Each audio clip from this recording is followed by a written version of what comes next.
आप देख रहे हैं TN महाराष्ट्र न्यूज चैनल।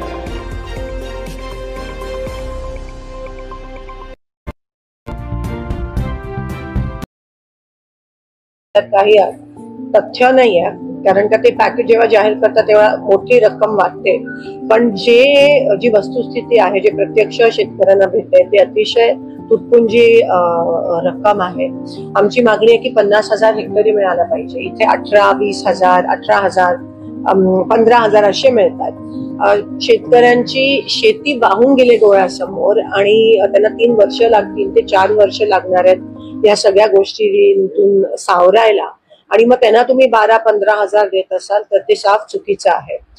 त्यानंतर आम्ही पीक कर्ज माफी मागतो, ते देखील डिक्लेअर केलं नाही। ओला दुष्काळ जाहीर करा, ते पण सरकारने केलं आहे। ओला दुष्काळ जाहीर केला की अटी तटी ज्या आहेत शर्ती त्या सगळ्या निघून जातात आणि सरसकट सगळ्यांना लागू होतं। कर्ज माफ त्या ठिकाणी होते। आम्ही फी माफीची पण मागणी करतोय।